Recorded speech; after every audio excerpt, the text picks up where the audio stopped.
70살 박모 씨, 친구들에게 아파트 세 채 있다고 자랑했다가 3개월 만에 사기로 2억을 잃었습니다. 65살 최모 씨, 자식들에게 퇴직금이 5억이라고 말했다가 자식 간 상속 분쟁으로 가족이 완전히 깨졌습니다. 그리고 68살 김모 씨, SNS에 해외여행 사진을 올렸다가 빈집털이를 당해 평생 모은 재산을 모두 잃었습니다. 여러분, 이건 드라마가 아닙니다. 실제로 우리 주변에서 매일 일어나고 있는 일입니다. 안녕하세요, 여러분. 오늘은 정말 중요한 이야기를 해드리려고 합니다. 바로 노후의 재산을 자랑하면 안 되는 이유입니다. 이 영상 하나가 여러분의 노후 재산을 지켜드릴 수 있습니다. 영상 시작하기 전에 구독 버튼과 좋아요 꼭 눌러주시고요. 알림 설정까지 해두시면 노후 재테크와 안전한 노후 생활을 위한 꿀팁들을 가장 먼저 받아보실 수 있습니다. 그럼 바로 시작하겠습니다. 본론 1부. 왜 노후에 돈 자랑은 독이 되는가? 1. 타깃이 된다는 것의 의미. 여러분, 젊었을 때는 돈 자랑을 해도 그나마 괜찮았을 수 있습니다. 왜냐하면 아직 벌 수 있는 능력이 있고 신체적으로도 건강하며 판단력도 온전하기 때문입니다. 하지만 노후는 다릅니다. 나이가 들면 우리는 자동으로 사기꾼들의 주요 타깃이 됩니다. 왜일까요? 첫째, 노인들은 평균적으로 더 많은 자산을 보유하고 있습니다. 평생을 일해서 모은 돈, 퇴직금, 연금, 부동산 등 상당한 자산이 있죠. 둘째, 상대적으로 고립되어 있고 외로움을 느끼는 경우가 많습니다. 이런 심리적 약점을 범죄자들은 정확히 파고듭니다. 2024년 금융감독원 통계에 따르면 60대 이상 노인들의 보이스피싱 피해액이 전체의 47%를 차지했습니다.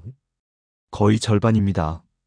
그리고 이 중 상당수가 내가 돈이 있다는 사실을 먼저 노출한 경우였습니다. 실제 사례를 하나 말씀드리겠습니다. 서울에 사시는 이모 씨, 72세. 아파트 경로당에서 친구들과 이야기하다가 나는 퇴직금으로 3억 받았어. 은행에 넣어뒀지라고 말했습니다. 그 자리에는 10명 정도의 어르신들이 있었죠. 그로부터 2주 후 한 통의 전화가 왔습니다. 어머니, 저 금융감독원입니다. 어머니 예금 계좌가 해킹당할 위험이 있어서 안전한 계좌로 옮겨드려야 합니다. 이 씨는 평소 금융사기에 대해 잘 알고 있다고 생각했지만 이들은 이 씨의 정확한 은행 이름과 지점 그리고 예금액까지 알고 있었습니다. 어머니, 오은행 5지점에 3억 정도 넣어두셨죠? 이 한마디에 이 씨의 경계심은 무너졌습니다. 이 사람들은 진짜구나 생각한 거죠. 결과는 2억 8천만 원 피해, 평생 모은 돈을 하루아침에 날렸습니다. 여기서 중요한 포인트는 범죄자들이 어떻게 이 씨의 정보를 알았느냐는 것입니다. 바로 경로당에서 같이 있던 사람 중 한 명이 자신의 지인에게 이 이야기를 했고 그 지인이 또 다른 사람에게 전했고 결국 보이스피싱 조직의 귀에까지 들어간 것입니다. 설마 내 주변 사람이? 라고 생각하시나요? 바로 그 설마가 위험합니다. 범죄자들은 여러분이 생각하는 것보다 훨씬 더 조직적이고 체계적으로 움직입니다. 2. 가족관계의 파괴.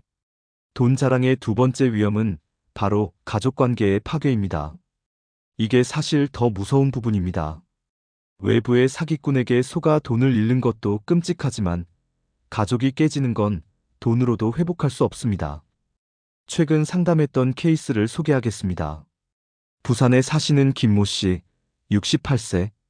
자식이 셋 있습니다. 첫째 아들, 둘째 딸, 셋째 아들. 김 씨는 평생 성실하게 일해서 아파트 2채와 상가 하나, 그리고 예금 2억 원 정도를 모았습니다. 노후 준비를 정말 잘하신 분이죠. 어느 날 명절에 자식들이 모두 모였습니다. 분위기도 좋고 막내 아들이 아버지 노후 준비는 잘 되셨어요? 라고 물어봤습니다. 김 씨는 자식들이 걱정할까봐 안심시켜주고 싶은 마음에 걱정 마라. 아버지가 아파트 2채에 상가도 있고 예금도 좀 있으니까 너희들한테 짐 안 될 거야 라고 말했습니다. 그 순간부터 자식들의 눈빛이 달라졌습니다. 그 자리에서는 아무 말이 없었지만 명절이 끝나고 각자 집에 돌아간 뒤부터 계산기를 두드리기 시작한 겁니다. 첫째 아들은 내가 장남이니까 아파트 두 채 중 큰 거는 내가 받아야지라고 생각했습니다. 둘째 딸은 오빠는 이미 결혼할 때 집도 사줬으니까 아파트 두 채는 나랑 동생이 나눠 가져야 해라고 생각했습니다. 셋째 아들은 형이랑 누나는 다 결혼도 시켜주고 뭐 해줬으니까 난 상가라도 받아야지라고 생각했죠. 문제는 김 씨는 아직 68세로 건강하고 그 재산으로 앞으로 2030년을 살아야 한다는 사실입니다. 하지만 자식들은 벌써 상속 계산을 시작한 거죠.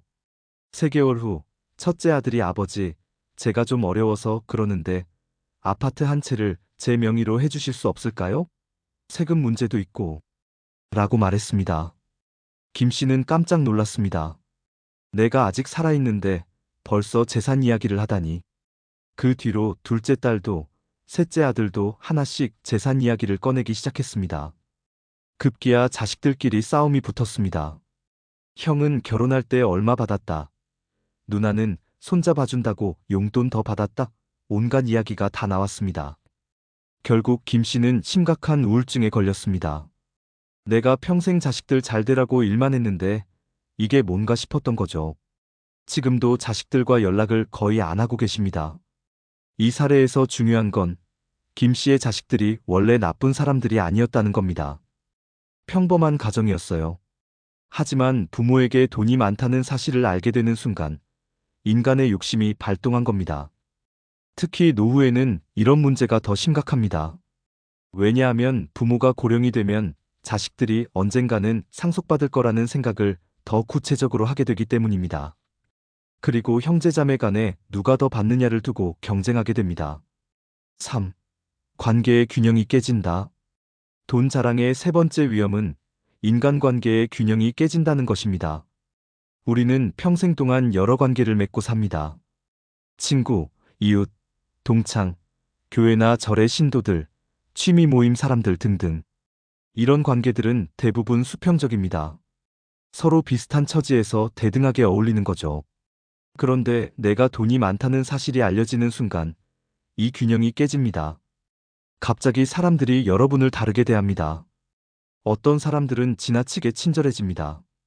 평소에는 그냥 인사만 하던 사람이 갑자기 오늘 점심 같이 드실래요? 라고 합니다. 생일도 아닌데 선물을 줍니다.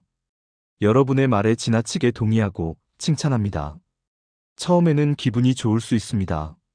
사람들이 나를 좋아하는구나 라고 생각할 수 있죠. 하지만 진실은 다릅니다. 그들이 좋아하는 건 여러분이 아니라 여러분의 돈입니다. 반대로 어떤 사람들은 질투하고 시기합니다. 뒤에서 저 사람 돈 자랑한다더라. 별것도 아닌 게 잘난 척한다라고 험담합니다. 심지어 여러분을 고립시키려고 합니다. 실제 사례입니다. 인천에 사시는 정모 씨, 66세. 오랫동안 다니던 교회의 구역 모임에서 우리 아들이 대기업 임원이 되어서 나한테 용돈도 많이 주고 요즘 경제적으로 여유롭다라고 말했습니다. 그 다음 주부터 분위기가 싸늘해졌습니다. 사람들이 정 씨에게 말을 잘 안 걸었습니다. 모임이 끝나고 다 같이 식사하러 가는데 정 씨만 안 불렀습니다. 나중에 알고 보니 정 집사님은 돈 많으시니까 우리랑 안 어울리시겠다라는 말이 돌았습니다. 정 씨는 깊은 상처를 받았습니다. 15년 동안 함께 신앙생활을 했던 사람들이 하루아침에 등을 돌린 거죠. 결국 그 교회를 떠났습니다. 이렇게 돈 자랑은 진짜 친구와 가짜 친구를 구별하게 만듭니다. 문제는 이미 자랑한 후에는 돌이킬 수 없다는 것입니다. 본론 2부 노년기의 특수한 취약점. 1. 인지능력의 저하.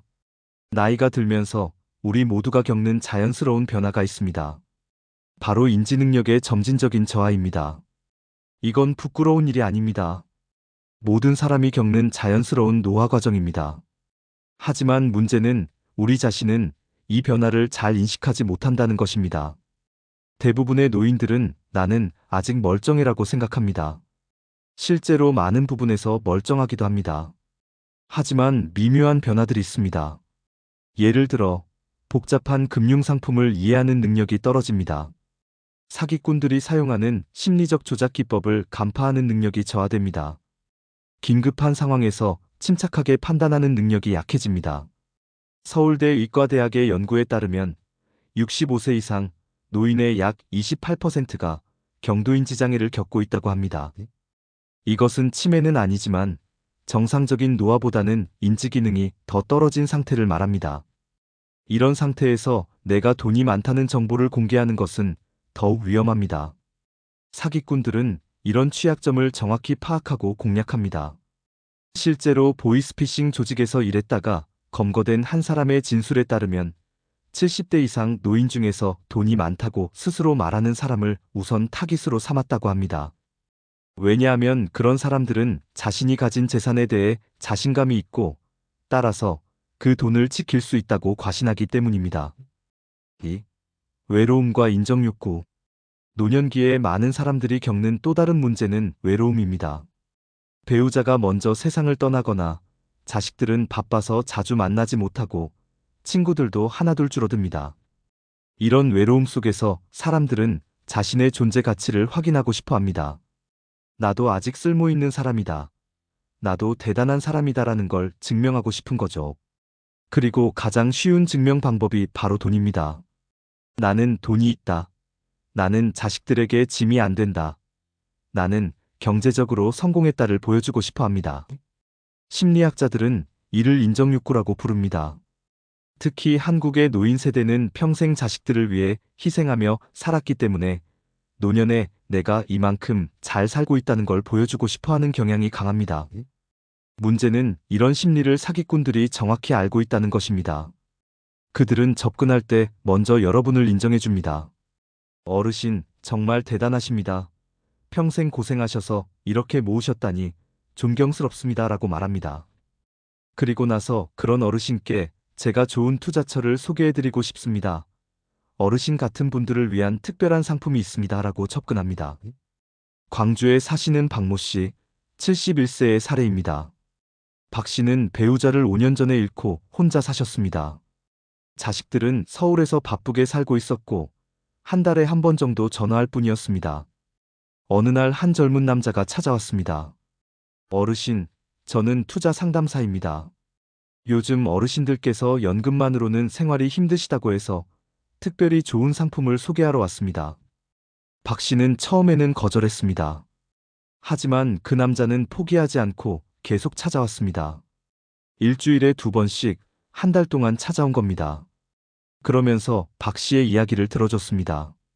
어르신, 정말 고생 많으셨네요. 자식들을 위해 평생을 희생하셨네요. 정말 대단하십니다. 이런 말들을 계속했습니다. 외로웠던 박 씨는 점점 그 남자를 믿게 되었습니다. 그리고 자신이 1억 5천만 원 정도의 예금이 있다는 걸 말했습니다. 평생 모은 돈이라고. 그 남자는 어르신, 그 돈을 은행에만 넣어두시면 이자가 너무 적습니다. 제가 안전하면서도 수익률 좋은 곳에 투자해드리겠습니다. 라고 했습니다. 결과는 1억 5천만 원 모두 사라졌습니다. 그 남자는 전화도 받지 않고 회사도 가짜였습니다. 이 사례에서 중요한 건 박 씨가 원래 조심성이 많은 분이었다는 겁니다. 하지만 외로움과 인정욕구가 판단력을 흐렸습니다. 그리고 내가 1억 5천만 원이 있다고 먼저 말한 것이 결정적인 실수였습니다. 3. 디지털 취약성. 요즘은 모든 것이 디지털화되고 있습니다. 은행 업무, 쇼핑, 소통 등 대부분이 스마트폰으로 이루어집니다. 하지만 노년층은 이런 디지털 환경에 익숙하지 않습니다. 문제는 단순히 기계를 못 다룬다는 것만이 아닙니다. 디지털 환경에서의 위험을 인식하지 못한다는 것입니다. 예를 들어 젊은 세대는 SNS에 내 재산 상황을 올리면 안 된다는 것을 본능적으로 압니다. 하지만 많은 노인들은 단톡방에서 한 이야기가 밖으로 새어나갈 수 있다. 내가 올린 사진에서 내 재산 상황이 추측될 수 있다는 것을 인식하지 못합니다. 실제 사례입니다. 제주도에 사시는 강모 씨, 69세. 강 씨는 자식들이 사준 스마트폰으로 카카오톡을 사용했습니다. 동창생들과 단톡방도 만들었죠. 어느 날 강 씨는 새로 산 차 사진을 단톡방에 올렸습니다. 오늘 새 차 뽑았어요. 아들이 사주라고 해서요. 그리고 집 앞에 주차된 차 사진을 찍어 올렸습니다. 문제는 그 사진에 집 주소가 그대로 나왔다는 것입니다. 차 번호판도 선명하게 보였고 아파트 동호수까지 확인할 수 있었습니다. 그로부터 한 달 후, 강 씨가 낮에 잠깐 외출한 사이에 집에 도둑이 들었습니다. 금고에 있던 현금 3천만 원과 귀금속이 모두 사라졌습니다. 나중에 경찰 조사에서 밝혀진 바로는 단톡방에 있던 70명 중 한 명이 그 사진을 다른 사람에게 공유했고 그게 결국 범죄 조직에까지 전달된 것입니다. 강 씨는 설마 동창생 중에? 라고 했지만 경찰은 요즘은 SNS를 통한 범죄가 매우 흔하다고 말했습니다. 이처럼 디지털 시대에는 자신도 모르게 재산 상황이 노출될 수 있습니다. 그리고 노년층은 이런 위험에 대한 인식이 부족합니다. 본론 3부 돈 자랑의 실제 피해 사례들. 1. 투자 사기의 타깃.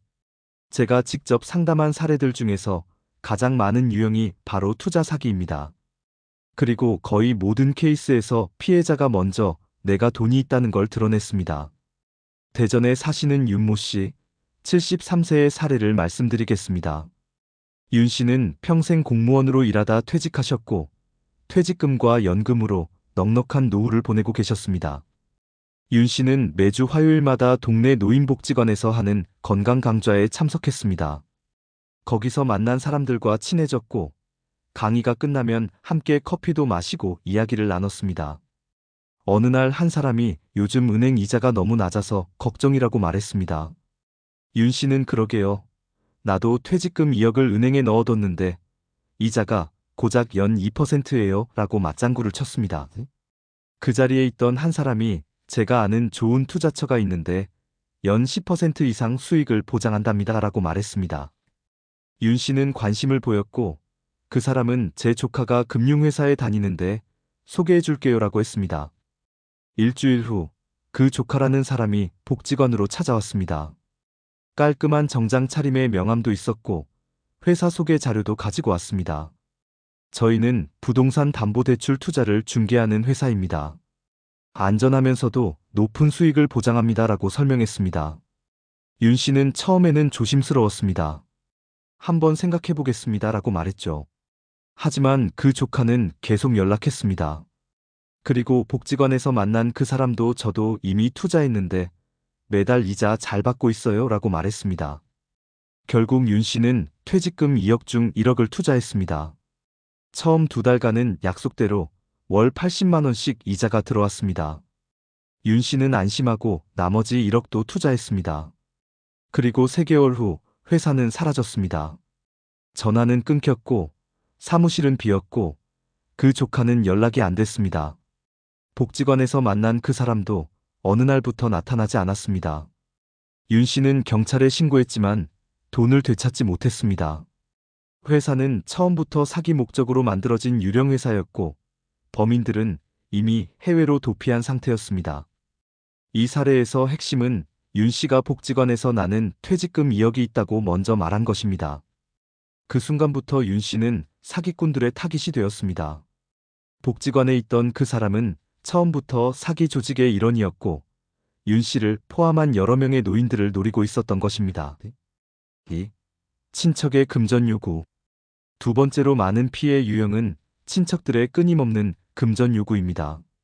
한국 사회에서는 가족끼리는 도와야 한다는 문화가 강합니다. 이것 자체는 나쁜 것이 아니지만 악용되는 경우가 많습니다. 충북에 사시는 조모 씨, 67세의 사례입니다. 조 씨는 조그만 공장을 운영하다가 10년 전에 은퇴했습니다. 공장을 팔아서 얻은 돈과 평생 모은 돈을 합쳐 약 5억 정도의 자산이 있었습니다. 조 씨에게는 형제자매가 5명이 있었습니다.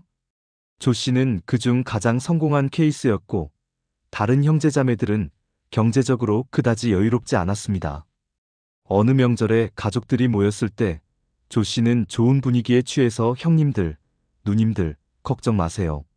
제가 공장 잘 팔아서 좀 모았으니까 나중에 어려우면 말씀하세요라고 말했습니다. 순수한 마음에서 나온 말이었습니다. 그런데 그로부터 한 달 후 둘째 형님이 전화를 했습니다. 야, 내가 사업 자금이 좀 필요한데 3천만 원만 빌려줄 수 있겠니? 3개월 후에 꼭 갚을게. 조 씨는 형님이니까 거절할 수 없었습니다. 3천만 원을 빌려줬습니다. 하지만 3개월이 지나도 돈은 돌아오지 않았습니다. 조금만 더 기다려줘라는 말만 반복됐습니다. 그 다음에는 셋째 누님이 전화를 했습니다. 동생아, 우리 아들이 결혼하는데 집 마련하는 게 너무 힘들어. 5천만 원만 좀 도와줄 수 있겠니? 조 씨는 또 거절하지 못했습니다. 이렇게 1년 동안 조 씨는 형제자매들에게 총 1억 5천만 원을 빌려줬습니다. 하지만 단 한 푼도 돌려받지 못했습니다. 형제자매들은 나중에 갚을게, 지금은 어려워서라는 말만 반복했습니다. 더 큰 문제는 조 씨가 이제는 더 이상 빌려줄 수 없다고 말하자 형제자매들이 오히려 화를 냈다는 것입니다. 너만 잘 살면 다야? 가족이 어려울 때 도와주는 게 당연한 거 아니야? 라고 말했습니다. 결국 조 씨는 가족 모임에 나가지 않게 되었고 형제자매들과의 관계도 끊어졌습니다. 돈도 잃고 가족도 잃은 셈입니다. 이 사례에서 중요한 교훈은 내가 돈이 있다는 걸 알리는 순간 사람들은 그 돈을 자신들도 사용할 수 있다고 생각한다는 것입니다. 특히 가족이나 친척은 당연히 나한테도 나눠줘야 한다고 생각합니다. 3. 자식들의 과도한 의존. 세 번째 유형은 자식들이 부모의 재산에 과도하게 의존하게 되는 경우입니다. 서울에 사시는 한모 씨, 70세의 사례입니다. 한 씨에게는 아들 둘이 있었습니다. 두 아들 모두 결혼해서 각자 가정을 꾸리고 있었습니다. 한 씨는 아파트 세 채를 소유하고 있었습니다. 본인이 사는 아파트 하나와 임대로 놓은 아파트 두 채였습니다. 여기서 나오는 월세와 연금으로 넉넉하게 생활하고 있었죠. 어느 날 한 씨는 아들들에게 아빠는 아파트 세 채 있으니까 너희들 걱정하지 마라. 나중에 너희들 주려고 모아둔 거다라고 말했습니다. 아들들을 안심시키려는 의도였습니다. 그런데 그 후로 아들들의 태도가 변했습니다. 첫째 아들은 회사를 다니다가 아빠, 나 사업 시작하려고 하는데 투자금 좀 도와주세요. 어차피 나중에 제 거 될 아파트인데 미리 팔아서 사업 자금으로 쓰면 안 될까요? 라고 말했습니다. 한 씨는 깜짝 놀랐습니다. 아니, 그건 아빠가 살면서 써야 할 돈인데. 하지만 첫째 아들은 아빠는 연금도 있고 아파트 한 채 있으면 되잖아요. 나머지 두 채는 어차피 저희 줄 거잖아요 라고 말했습니다. 둘째 아들도 비슷했습니다. 아빠, 애들 학원비가 너무 비싸요. 제가 벌어서는 도저히 안 되는데 매달 좀 도와주실 수 있으세요? 한 씨가 아빠도 생활비가 필요해서 라고 말하자 둘째 아들은 아빠는 월세도 받으시잖아요. 그것만으로도 충분하시잖아요 라고 말했습니다. 결국 한 씨는 첫째 아들의 요구를 거절하지 못하고 아파트 한 채를 팔았습니다. 그리고 그 돈으로 아들의 사업을 도왔습니다. 하지만 사업은 1년 만에 망했고 돈은 모두 날아갔습니다. 둘째 아들에게도 매달 200만 원씩 주기 시작했습니다. 한 씨의 월세 수입이 300만 원이었으니 자신이 쓸 수 있는 돈은 100만 원밖에 남지 않았습니다. 이렇게 3년이 지나자 한 씨는 경제적으로 매우 힘들어졌습니다. 아파트는 한 채만 남았고 월세 수입도 줄었습니다. 둘째 아들에게 이제는 더 이상 도와줄 수 없다고 말하자 아들은 아빠가 처음에 아파트 세 채 있다고 하셔서 우리도 그걸 믿고 계획을 세웠는데 이제 와서 못 도와준다고요? 라고 화를 냈습니다. 한 씨는 이렇게 말했습니다. 내가 자식들을 안심시키려고 한 말이 독이 됐어요. 차라리 가난한 척하고 살 걸 그랬어요. 4. 지역사회에서의 타깃. 네 번째 유형은 지역사회에서 타깃이 되는 경우입니다. 경기도에 사시는 임모 씨, 68세의 사례입니다. 임 씨는 20년 전에 귀농해서 시골 마을에서 살고 있었습니다. 작은 마을이라 서로 다 아는 사이였죠. 임 씨는 서울에 아파트 한 채를 가지고 있었습니다. 귀농하기 전에 살던 집인데 월세를 주고 있었습니다. 그 월세 수입과 연금으로 시골에서 여유롭게 살고 있었습니다. 어느 날 마을 회관에서 사람들과 이야기를 나누다가 임 씨는 나는 서울에 아파트가 있어서 월세 수입이 들어와요. 그래서 여기서 편하게 살 수 있어요 라고 말했습니다. 그 후로 마을 사람들의 태도가 달라졌습니다. 누군가 돈이 필요하면 임 씨에게 먼저 찾아왔습니다. 임 씨, 좀 빌려주실 수 있어요? 다음 달에 꼭 갚을게요. 마을 행사가 있을 때마다 임 씨에게 더 많은 기부를 요구했습니다. 임 씨는 서울에 아파트도 있고 여유로우시잖아요. 심지어 마을 이장이 찾아와서 마을 회관 보수하는데 임 씨가 좀 많이 내주세요. 임 씨가 우리 마을에서 제일 여유로우시니까요 라고 말했습니다. 임 씨는 거절하기 어려웠습니다. 작은 마을에서 사람들과 원만하게 지내야 했으니까요. 그래서 계속 돈을 빌려주고 기부하고 각종 비용을 부담했습니다. 3년 동안 임 씨가 마을 사람들에게 빌려준 돈은 5천만 원이 넘었습니다. 하지만 돌려받은 돈은 거의 없었습니다. 사람들은 나중에 갚을게요라고만 말했습니다. 결국 임 씨는 더 이상 참을 수 없어서 서울로 다시 올라왔습니다. 시골 생활 좋다고 했는데 돈 있다는 걸 알리는 순간부터 지옥이 됐어요 라고 말했습니다. 본론 4부 어떻게 조용히 살 것인가? 1. 경제적 프라이버시의 원칙. 자, 이제 실질적인 대안을 이야기해 보겠습니다. 첫 번째는 경제적 프라이버시를 지키는 것입니다. 경제적 프라이버시란 무엇일까요? 간단합니다.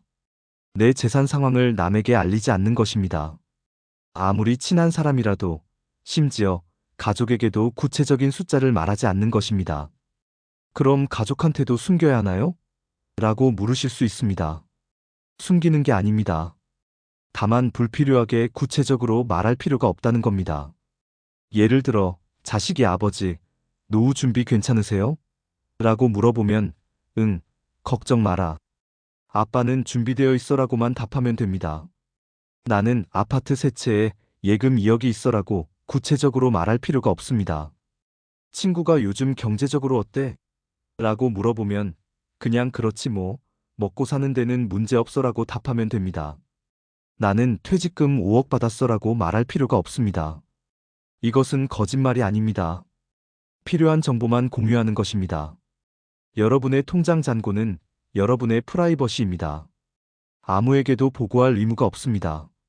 실제로 이렇게 사시는 분들의 사례를 말씀드리겠습니다. 서울에 사시는 이모 씨, 72세. 이 씨는 상당한 자산가입니다. 아파트 5채와 상가 2개, 그리고 수억 원의 예금이 있습니다. 하지만 이 씨를 아는 사람들 중 이 씨의 정확한 재산 규모를 아는 사람은 아무도 없습니다. 이 씨는 평소에 검소하게 살고 자신의 경제 상황에 대해 절대 구체적으로 말하지 않습니다. 자식들도 아버지가 어느 정도는 있으시구나라고만 알 뿐 정확히 얼마인지 모릅니다. 친구들도 이 씨가 그냥 평범하게 사는구나라고만 생각합니다. 이 씨는 이렇게 말했습니다. 재산이 많든 적든 그건 내 개인적인 일이에요. 남들이 알 필요도 없고 알려줄 필요도 없어요. 조용히 사는 게 제일 편해요. 결과적으로 이 씨는 사기도 당하지 않았고 가족 갈등도 없고 친구들과도 원만한 관계를 유지하고 있습니다. 2. 검소한 생활의 지혜. 두 번째 원칙은 검소하게 사는 것입니다. 이것도 오해하면 안 됩니다. 돈이 있으면서도 구두쇠처럼 살라는 게 아닙니다. 다만 과시하지 않는다는 의미입니다. 예를 들어 새 차를 샀다면 굳이 친구들에게 자랑할 필요가 없습니다. 해외여행을 갔다면 SNS에 사진을 올릴 때 조심해야 합니다. 특히 비즈니스 클래스 탔어요. 5성급 호텔이에요. 이런 정보는 올리지 않는 게 좋습니다. 부산에 사시는 송모 씨, 69세는 이렇게 살고 계십니다. 송 씨는 퇴직금과 연금, 그리고 임대 수입으로 상당히 여유로운 편입니다. 하지만 송 씨는 평소에 아주 소박하게 삽니다. 송 씨는 옷도 백화점이 아니라 일반 매장에서 사고 식사도 비싼 레스토랑보다는 동네 식당을 이용합니다. 차도 국산 중형차를 10년 넘게 타고 있습니다. 송 씨의 친구들은 송 씨가 그냥 평범한 노인이라고 생각합니다. 누구도 송 씨를 사기의 타깃으로 생각하지 않습니다. 하지만 송 씨는 정말 하고 싶은 일에는 돈을 씁니다. 취미인 사진 활동에 투자하고 가끔 좋아하는 클래식 공연도 봅니다. 다만 그것을 자랑하지 않을 뿐입니다. 송 씨는 검소하게 산다는 건 돈을 안 쓴다는 게 아니에요. 똑똑하게 쓴다는 거예요. 그리고 과시하지 않는다는 거조라고 말합니다. 3. 정보 공유의 경계선. 세 번째 원칙은 정보를 공유할 때 명확한 경계선을 갖는 것입니다. 누구에게 어떤 정보까지 공유할 것인가? 이것을 미리 정해두어야 합니다. 첫째, 배우자에게는 모든 것을 공유합니다. 이것은 당연합니다. 부부는 경제 공동체니까요. 둘째, 성인 자녀들에게는 대략적인 정보만 공유합니다. 아빠는 노후 준비가 되어 있다. 너희들한테 짐 되지 않을 정도는 된다. 이 정도면 충분합니다. 구체적인 숫자는 말하지 않습니다. 셋째, 형제자매나 친척에게는 나도 그냥 살만해 정도만 말합니다. 절대 구체적인 자산 규모를 말하지 않습니다.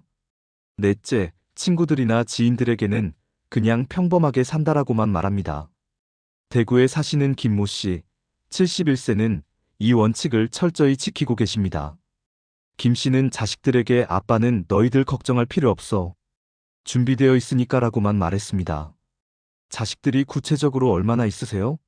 라고 물으면 그건 아빠 개인적인 거고 너희들은 걱정하지 마라고 답합니다. 처음에 자식들은 조금 섭섭해했습니다. 하지만 김 씨는 이게 너희들을 위한 거야.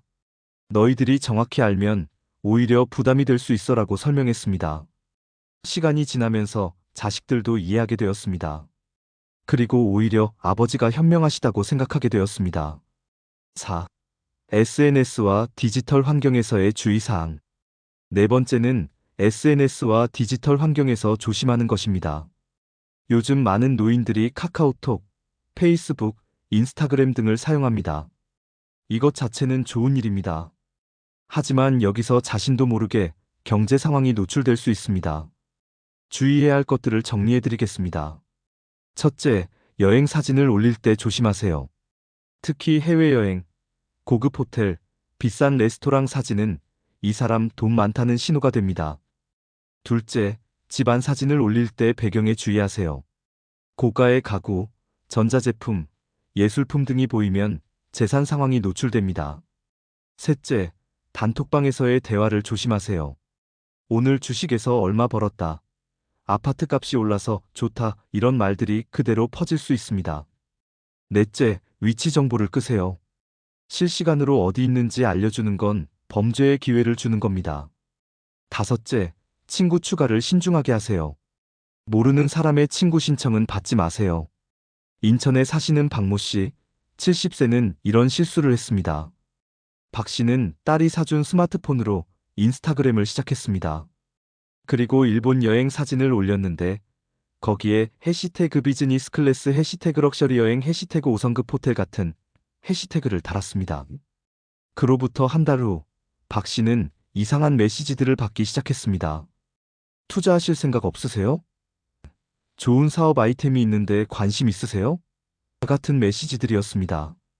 박 씨는 처음에는 무시했지만 메시지는 계속 왔습니다. 그리고 어느 날 전화가 왔습니다. 어르신, 인스타그램 보고 연락드렸습니다. 여행도 자주 다니시고 여유로우신 것 같아서 좋은 투자 기회를 소개해드리고 싶어서요. 다행히 박 씨는 거절했지만 이후에도 비슷한 연락이 계속 왔습니다. 결국 박 씨는 인스타그램 계정을 비공개로 전환하고 여행 사진들도 모두 삭제했습니다. 본론 5부 가족과의 대화법. 1. 자식들과 재산 이야기를 나눌 때 많은 분들이 가장 어려워하는 부분이 바로 자식들과의 대화입니다. 내 재산에 대해 자식들에게 어떻게 말해야 하나? 기본 원칙은 이렇습니다. 안심은 시키되 구체적인 숫자는 말하지 않는다. 자식들이 가장 궁금해하는 것은 부모님이 노후에 어려움 없이 사실 수 있는가? 입니다. 이것에 대한 답만 주면 됩니다. 좋은 대화 예시를 들어드리겠습니다. 자식 아버지, 노후 준비는 잘 되어 계세요? 부모, 걱정 마라. 아빠는 연금도 나오고 나름대로 준비해둔 게 있어서 너희들한테 짐 되지 않을 거야. 자식 구체적으로 얼마나 있으세요? 부모, 그건 아빠 개인적인 일이고 너는 내 가정 잘 꾸리는 데 집중해. 아빠 일은 아빠가 알아서 할게. 이렇게 대답하면 자식은 두 가지를 알게 됩니다. 첫째, 부모가 노후 준비가 되어 있다. 둘째, 부모가 자립적이고 현명하다. 반대로 나쁜 대화 예시입니다. 자식 아버지, 노후 준비는 잘 되어 계세요? 부모, 아빠가 아파트 세 채에 예금 2억 있어. 그리고 월세 수입이 월 300만 원 정도 나와. 이렇게 구체적으로 말하는 순간 자식의 머릿속에는 계산기가 돌아가기 시작합니다. 아파트 세 채면 시세가 얼마지? 예금 2억이면 이자가 얼마나 될까? 그럼 나중에 상속받으면 이것은 자식을 나쁜 사람으로 만드는 겁니다. 원래 착한 자식도 구체적인 숫자를 알게 되면 욕심이 생깁니다. 광주에 사시는 안모 씨, 69세의 사례입니다. 안 씨는 자식들에게 절대 구체적인 재산 규모를 말하지 않습니다. 대신 이렇게 말합니다. 나는 너희 아빠 없이도 독립적으로 살 수 있어. 너희들은 너희 가정 걱정해. 나는 내가 알아서 할게. 안 씨의 자식들은 처음에는 조금 답답해했습니다. 어머니가 정확히 얼마나 있는 거지? 하지만 시간이 지나면서 오히려 편해졌습니다. 어머니가 알아서 잘하시는구나 라고 생각하게 된 거죠. 그리고 자식들 사이에서도 상속 문제로 다툴 일이 없어졌습니다. 왜냐하면 누구도 정확히 얼마인지 모르니까요. 이 배우자와의 대화. 배우자와는 다릅니다. 배우자에게는 모든 것을 투명하게 공유해야 합니다. 왜냐하면 부부는 경제 공동체이고 한 사람에게 무슨 일이 생기면 다른 사람이 모든 것을 처리해야 하기 때문입니다. 배우자와는 정기적으로 재정 상황을 점검해야 합니다. 통장이 어디 있는지, 비밀번호는 무엇인지, 부동산은 어디에 있는지, 보험은 어떤 것들이 있는지 등을 함께 확인해야 합니다. 그리고 중요한 것은 배우자와 함께 외부에는 어떻게 대응할 것인가를 합의해야 한다는 것입니다. 예를 들어 자식들에게는 구체적인 숫자를 말하지 않기로 하자 친척들이 돈 빌려달라고 하면 부부가 함께 거절하자 같은 원칙을 정하는 겁니다. 대전에 사시는 이모 씨 부부의 사례입니다. 이 씨 부부는 매달 한 번씩 재정 회의를 합니다. 두 사람이 앉아서 그달의 수입과 지출을 확인하고 자산 현황을 점검합니다. 그리고 가장 중요한 것은 외부 대응 원칙을 함께 확인합니다. 이번 달에 누가 돈 빌려달라고 하면 어떻게 대응할까? 명절에 친척들이 재산 이야기를 꺼내면 뭐라고 할까? 이런 것들을 미리 이야기해 두는 겁니다. 이 씨 부부는 우리는 팀이다. 항상 같은 이야기를 해야 한다는 원칙을 가지고 있습니다. 남편이 밖에서 우리는 그냥 평범하게 산다라고 말하면 아내도 똑같이 우리는 그냥 평범하게 산다라고 말합니다. 이렇게 부부가 한 목소리를 내면 외부에서 재산 상황을 파악하기가 매우 어려워집니다. 3. 형제자매나 친척과의 경계 설정. 형제자매나 친척과의 관계에서 가장 중요한 것은 명확한 경계를 설정하는 것입니다. 한국 문화에서는 가족끼리는 서로 도와야 한다는 인식이 강합니다. 이것 자체는 좋은 전통입니다. 하지만 이것이 악용되면 문제가 됩니다. 명확한 경계를 설정하는 방법을 알려드리겠습니다. 첫째, 도와줄 수 있는 한도를 미리 정해두세요. 예를 들어, 형제자매에게 빌려줄 수 있는 최대 금액은 500만 원이라고 정하는 겁니다. 그 이상은 절대 빌려주지 않습니다. 둘째, 빌려주는 것이 아니라 주는 것으로 생각하세요. 형제자매나 친척에게 돈을 빌려주면 10중 8구 돌려받지 못합니다. 그러니 차라리 이건 그냥 준 거다. 돌려받지 못해도 괜찮다고 생각하고 주세요. 그리고 그 금액이 감당 가능한 범위 내여야 합니다. 셋째, 거절하는 방법을 배우세요. 미안하지만 나도 여유가 없어. 나도 노후 준비를 해야 해서 여유 자금이 없어라고 말하는 연습을 하세요. 부산에 사시는 최모 씨, 68세의 사례입니다. 최 씨에게는 동생이 셋 있는데 모두 경제적으로 어려운 상황입니다. 예전에 최 씨는 동생들이 돈 빌려달라고 하면 거절하지 못했습니다. 하지만 몇 년 전부터 최 씨는 명확한 원칙을 세웠습니다. 형제자매에게 빌려줄 수 있는 돈은 1년에 총 1천만 원까지. 그 이상은 안 된다. 그리고 동생들에게 이렇게 말했습니다. 나도 이제 나이가 들어서 노후 자금을 지켜야 해. 너희를 도와주고 싶지만 내 한도가 있어. 이해해줘. 처음에는 동생들이 섭섭해했습니다. 하지만 최 씨는 흔들리지 않았습니다. 그리고 시간이 지나면서 동생들도 이해하게 되었습니다. 형님도 형님 인생이 있으니까라고. 오히려 동생들이 더 이상 쉽게 돈을 빌려달라고 하지 않게 되었습니다. 명확한 경계가 설정되니까 서로 더 편해진 겁니다. 4. 친구들과의 관계 유지. 친구들과의 관계에서는 평등함을 유지하는 것이 중요합니다. 노년기의 우정은 매우 소중합니다. 배우자가 없거나 자식들이 바쁜 경우 친구들이 유일한 사회적 관계일 수 있습니다. 이 관계를 지키려면 재산의 차이가 드러나지 않아야 합니다. 친구들과 만날 때 주의할 점들을 말씀드리겠습니다. 첫째, 과시하지 마세요. 새 차를 샀어도, 해외여행을 다녀와도, 집을 새로 꾸몄어도 굳이 자랑하지 마세요. 둘째, 더치페이를 고집하세요. 내가 부자니까 내가 낼게라고 하면 관계가 어색해집니다. 각자 자기 몫을 내는 것이 평등한 관계를 유지하는 방법입니다. 셋째, 친구의 경제 상황을 존중하세요. 어떤 친구는 여유롭고 어떤 친구는 어려울 수 있습니다. 모두가 부담 없이 참여할 수 있는 활동을 선택하세요. 서울에 사시는 김모 씨, 71세와 친구들의 모임 이야기입니다. 김 씨와 친구 5명은 대학 동창으로 50년 넘게 우정을 유지해 왔습니다. 이 6명의 경제 상황은 모두 다릅니다. 어떤 친구는 매우 여유롭고 어떤 친구는 연금으로 빠듯하게 삽니다. 하지만 이들은 절대 재산 이야기를 하지 않습니다.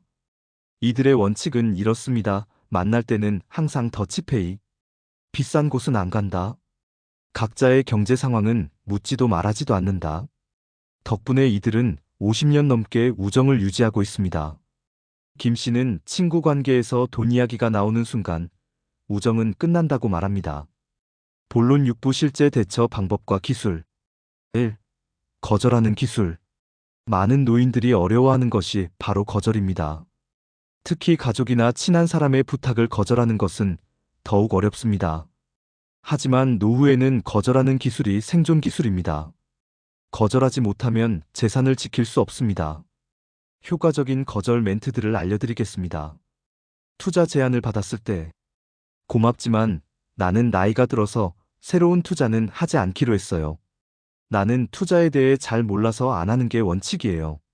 자식들과 상의해봐야 하는데 자식들이 절대 안 된다고 하더라고요. 돈을 빌려달라는 부탁을 받았을 때, 미안해요. 나도 노후 자금을 지켜야 해서 빌려줄 여유가 없어요.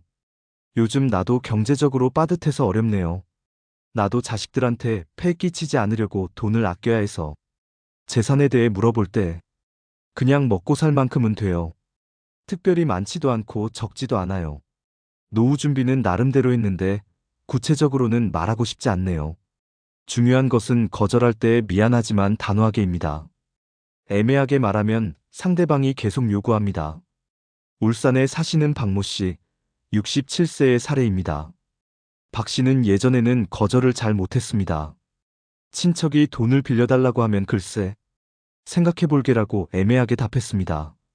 그러면 그 친척은 계속 전화를 하고 찾아오고 압박했습니다. 결국 박 씨는 거절하지 못하고 빌려줬습니다. 하지만 이제는 다릅니다. 박 씨는 거절 멘트를 연습했습니다. 거울 앞에서 미안하지만 어렵습니다라고 말하는 연습을 했습니다. 그리고 실제로 친척이 돈을 빌려달라고 했을 때 박 씨는 단호하게 말했습니다. 미안해. 나도 노후 자금을 지켜야 해서 빌려줄 수 없어. 친척은 놀랐지만 더 이상 요구하지 않았습니다. 박 씨는 내가 단호하게 거절하니까 상대방도 더 이상 요구하지 않더라고 말했습니다. 2. 정보관리 체크리스트. 재산 정보를 지키기 위한 체크리스트를 드리겠습니다. 이것을 출력해서 냉장고에 붙여두세요. 절대 말하지 말 것. 정확한 통장 잔고. 부동산의 구체적인 개수와 가격. 월세 수입의 정확한 금액. 퇴직금 규모. 연금 수령액의 정확한 금액. 주식이나 채권의 규모. 보험 금액 수. 조심해서 말할 것. 그냥 평범하게 산다. 먹고 사는 데는 문제 없다. 나름대로 준비했다. 자식들한테 지면 안 된다. 절대 하지 말 것. SNS에 비싼 물건 사진 올리기. 해외여행 자랑하기. 새 차나 집 자랑하기. 투자 수익 자랑하기. 자식들의 성공 과도하게 자랑하기. 꼭 해야 할 것. 중요한 서류는 안전하게 보관하기. 비밀번호는 배우자하고만 공유하기. 정기적으로 계좌 확인하기. 의심스러운 연락은 즉시 차단하기. 큰 돈이 움직일 때는 자식과 상의하기. 인천에 사시는 정모 씨, 70세는 이 체크리스트를 냉장고에 붙여두고 매일 확인합니다. 누군가 재산에 대해 물어보면 냉장고로 가서 체크리스트를 보고 적절하게 답합니다. 정 씨는 이 체크리스트가 나를 지켜주는 방패예요 라고 말합니다. 3. 사기 예방 시스템. 노년기의 가장 큰 위협은 역시 사기입니다. 사기를 예방하는 시스템을 만들어 두어야 합니다. 3중 확인 시스템. 첫 번째 확인, 이 사람을 정말 믿을 수 있는가? 처음 만난 사람은 절대 믿지 않기. 아무리 친절해도 의심하기. 공식적인 경로가 아니면 거절하기. 두 번째 확인, 이 제안이 정말 좋은 것인가? 너무 좋은 조건은 의심하기. 높은 수익, 낮은 위험은 거짓. 급하게 결정하라고 하면 거절하기. 세 번째 확인, 자식이나 전문가와 상의했는가? 큰 금액이 움직일 때는 반드시 자식과 상의. 가능하면 변호사나 금융 전문가와 상담. 혼자 결정하지 않기. 위험 신호들. 다음과 같은 상황에서는 무조건 거절하세요. 오늘만 가능합니다라고 급하게 압박할 때. 특별히 어르신께만 제안합니다라고 할 때. 이건 비밀인데요라고 할 때. 다른 사람한테는 말하지 마세요라고 할 때. 계약서가 너무 복잡하거나 이해하기 어려울 때. 전화나 문자로만 거래하려고 할 때. 광주에 사시는 최모 씨, 72세는 이런 경험을 했습니다. 어느 날 한 남자가 전화를 했습니다. 어르신, 정부에서 노인들에게 특별 지원금을 주는데 신청하시겠어요? 최 씨는 첫 번째 확인을 했습니다. 이 사람을 믿을 수 있나? 정부 기관이라고 하는데 전화번호가 이상했습니다. 정부 기관은 보통 대표번호로 전화하는데 이건 개인 휴대폰 번호였습니다. 최 씨는 두 번째 확인을 했습니다. 이 제안이 정말인가? 정부 지원금이라면 공식 공지가 있어야 하는데 들어본 적이 없었습니다. 최 씨는 세 번째 확인을 했습니다. 아들에게 전화했습니다. 아들아, 정부에서 노인 지원금을 준다는데 들어봤니? 아들은 그거 사기예요. 절대 개인정보 주지 마세요라고 답했습니다. 최 씨는 전화를 끊고 신고했습니다. 덕분에 사기를 당하지 않았습니다. 여러분, 돈이 많다고 해서 인생이 성공하는 건 아닙니다. 오히려 그 돈이 사람을 시험에 들게 하고 관계를 무너뜨리며 마음의 평화를 빼앗아가는 경우가 많습니다. 돈을 자랑하는 순간부터 사람들은 진심이 아닌 이익으로 다가오고 진짜 나를 보던 눈빛은 사라집니다. 결국 남는 건 외로움과 불안뿐이죠. 진짜 부자는 통장 잔고가 많은 사람이 아니라 마음이 넉넉한 사람입니다. 가진 것이 적어도 감사할 줄 알고 하루를 평온하게 보낼 수 있다면 그것이 진정한 부입니다. 돈은 인생의 목적이 아니라 삶을 꾸려가는 도구일 뿐입니다. 그 도구에 휘둘리지 않고 마음의 균형을 지킬 때 비로소 인생이 단단해집니다. 오늘도 남에게 보이기 위한 부가 아니라 나를 지키는 마음의 여유를 선택하시길 바랍니다. 돈은 행복의 조건이 아니라 인격의 시험대입니다. 나이가 들수록 진짜 품격은 가진 돈의 크기가 아니라 말과 마음의 깊이에서 드러납니다. 돈이 많다고 자랑하는 건 결코 자랑이 아닙니다. 그것은 오히려 스스로의 속을 비추는 일일 뿐이죠. 세상은 결국 겸손한 사람을 기억합니다. 나이가 들수록 자랑보다 배려를, 과시보다 따뜻함을 남기는 사람이 되어야 합니다.